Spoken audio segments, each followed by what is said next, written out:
I'm lost. Hello, thank you guys for coming. My name is Maria.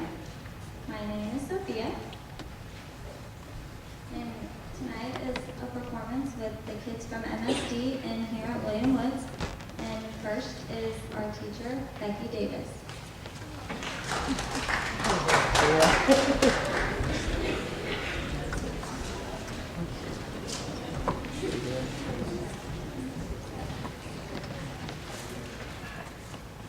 This is an ABC story.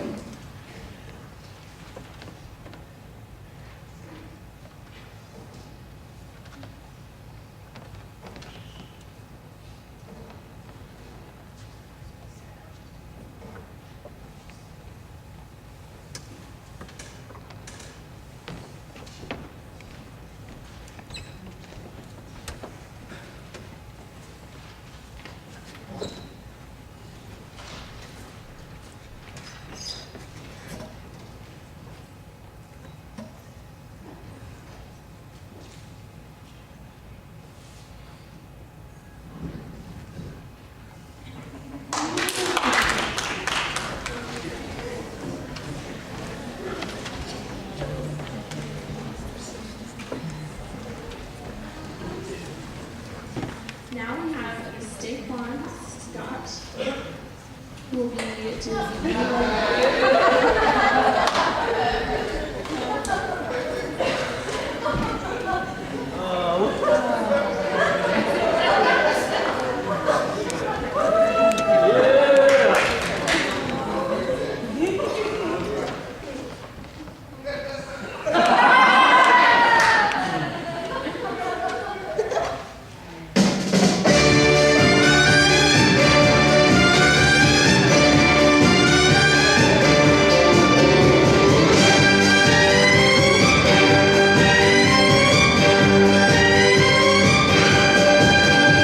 Say what you want, but I'm in a state, 'cause I don't need no mind.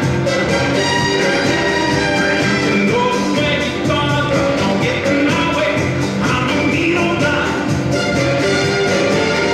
You just stand here, you're a child. You feel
Next we have an ABC 1 through 10 story with numbers, and this is Madonna.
and Shannon performing Love is an Open Door.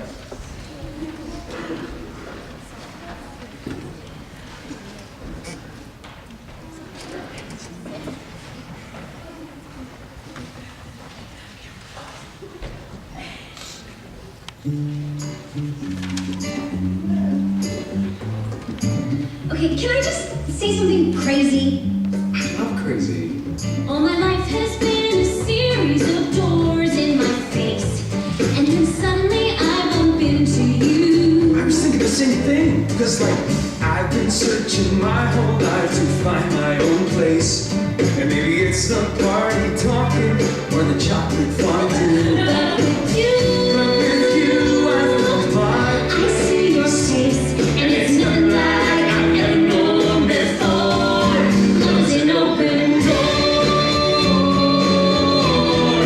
Love's an open door. Love's an open door. With you, with you. Love's an open door.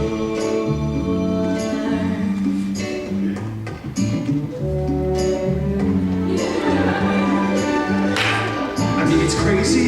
We finish each other's. Sandwiches. That's what I was gonna I say. never met someone who thinks so much like me. Jinx, jinx again. Our mental synchronization can't have but one explanation. You And I were just meant to be. Say goodbye. Say goodbye to the pain of the past. We don't have to fit Anymore. Love's an open door. Love's an open door. Life can be so much more with you. Love's an open door. This is something crazy. You marry me? Can I say something even crazier?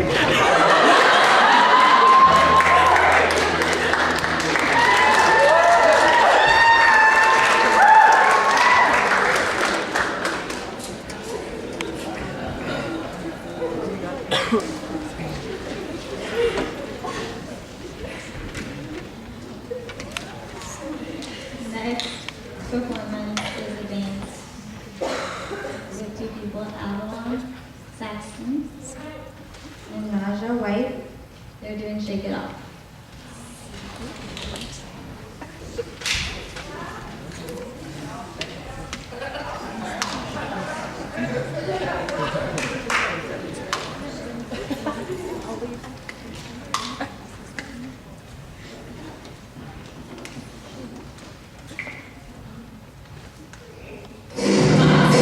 See, I'm too late. Got nothing in my brain. That's what people say. That's what people say. But I keep cruising. Can't stop, won't stop moving. It's like I got this music in my body. It's gonna be alright. 'Cause the player's gonna play, play, play, play, play. And the haters gonna hate, hate, hate, hate, hate, baby. I'm just gonna shake, shake, shake, shake, shake. I shake it out, and now I'm missing beats. I'm landing on my feet, and that's what they don't see. That's what they don't see. I'm dancing on my own, dancing on my own. The moves are about to go, moves are about to go, and that's what they don't know. That's what they don't know. But I keep cruising, can't stop, won't stop grooving. It's like I got this music in my body, and it's gonna be alright.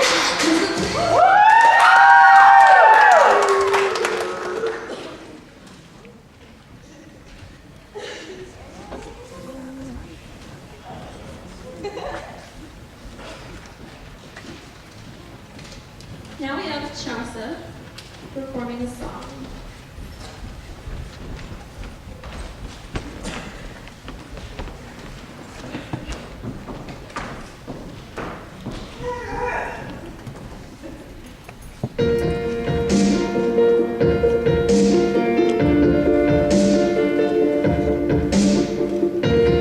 Thank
we Gillis and Deborah is going to be the one signing.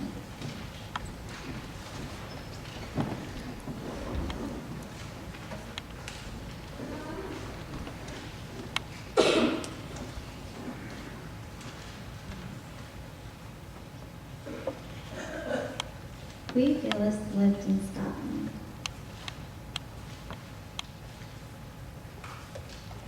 His real name was Alistair Roderick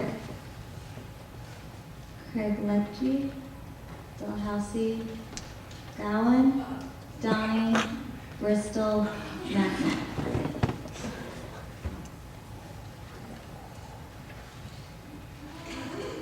But that took too long to say, so everyone just called him Wee Gillis.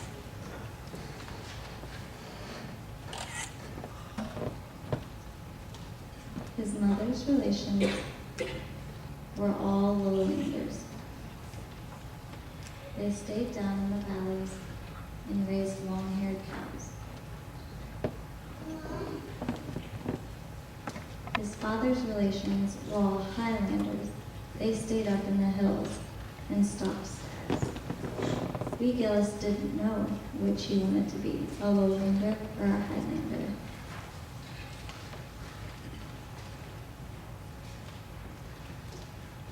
His mother's relations all thought that his father's relations were very foolish to run and climb and creep around the hills, stalking stags.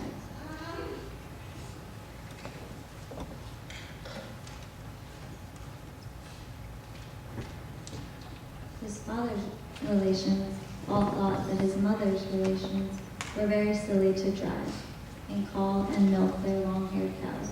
Wee Willis didn't know, but he watched them both and he was cheerful and amiable.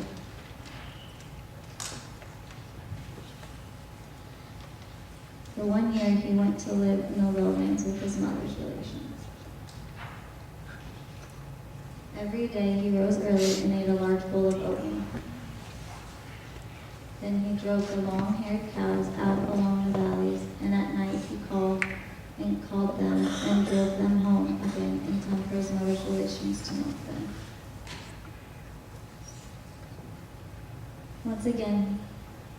Once he was late in getting them home, then the relations all asked him what had kept him, and he had to tell them that the cows wouldn't come when he called. Then the relations all said that he didn't shout loud enough and that the cows couldn't hear him through the heavy mist. So every night when the mists would come down over the valleys, Wee Gillis would shout a little louder than he had before. That was fine for his lungs, and by the end of the year they were very, very strong. On the first day of the new year, Wee Gillis went up to the highlands. Every day he rose early and ate a large bowl of oatmeal with his father's relations. Then he sat out walking and crawling, running and creeping all over the hills, stalking stags.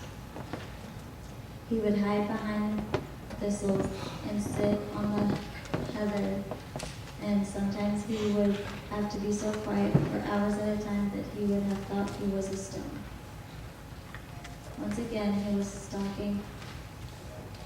He sighed a big sigh because he had stayed still for so long, and the noise that it made frightened a stag so that it ran away. Then the relations all told Wee Gillis that he didn't keep quiet enough and that he must learn to hold his breath. So day after day, sitting among the thistles and on the heather, Wee Gillis would hold his breath longer and longer to keep from sighing so he wouldn't frighten the stags. Then that was fine for his lungs, and by the end of the year, they were very, very strong.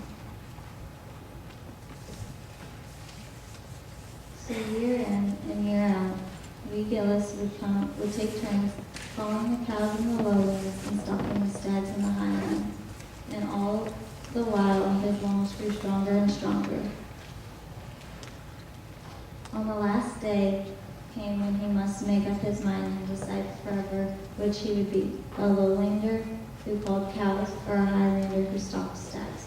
Bright and early on the morning, there were 2 loud knocks on his door. When he opened it, there stood his Uncle Andrew from the lowlands and his Uncle Agnes from the highlands.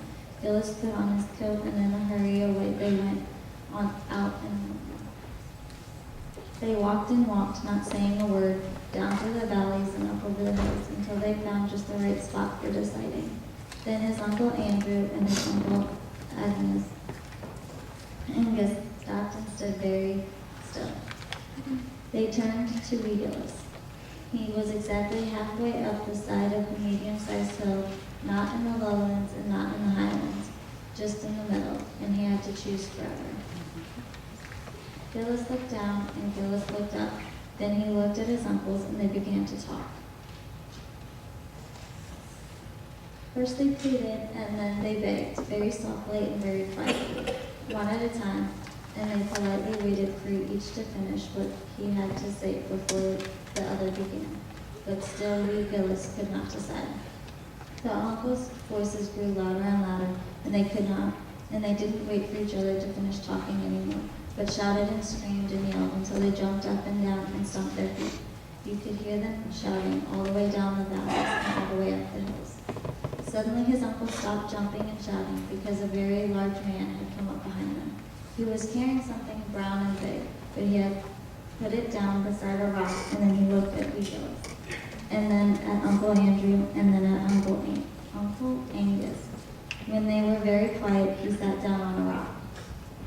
He picked up a big brown thing and that looked like a sack with sticks on it, and took a deep breath, and pulled his cheeks, and shut his eyes, and blew into the end of it with all his might, but nothing happened.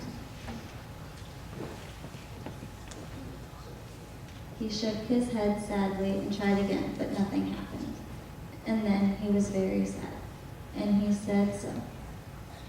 He was almost ready to cry because he was a bagpiper, and he had just made this fine new bagpipes to play on, but he had made them too big and didn't have the breath enough to blow them. Uncle Andrew was sorry for him, so he tried to blow them, but he couldn't. Uncle Agnes was sorry for him too, so he tried to blow them, but he couldn't.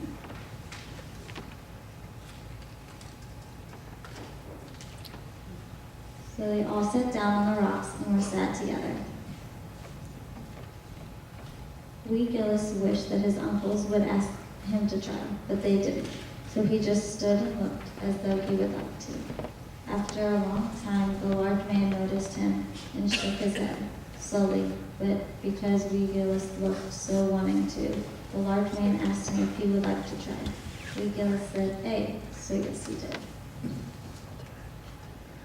First he took a deep breath the way he used to when he was going to call the cows on a mighty mist night in the lowlands.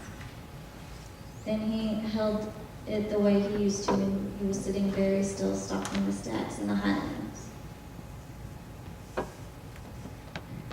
And then he blew with all the force in his very, very strong lungs. The bag filled up and let out a screech through every one of its pipes, and the large man and Uncle Andrew and Uncle Angus fell off their rocks with surprise. So the large man taught him how to make music, and now wee Gillis is welcome down in the lowlands and up in the highlands, but most of the time he just stays in his house halfway up the side of the medium-sized hill and plays the biggest bagpipes in all of Scotland.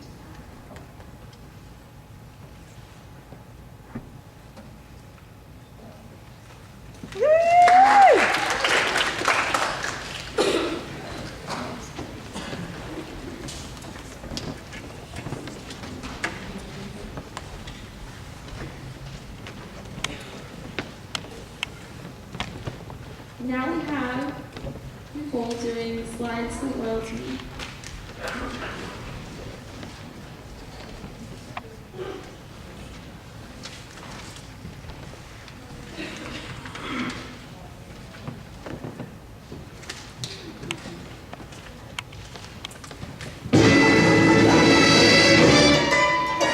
Slide some oil to me. Let it trickle down.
Now we have a group performance called Date Night, and it's a group of MSD students.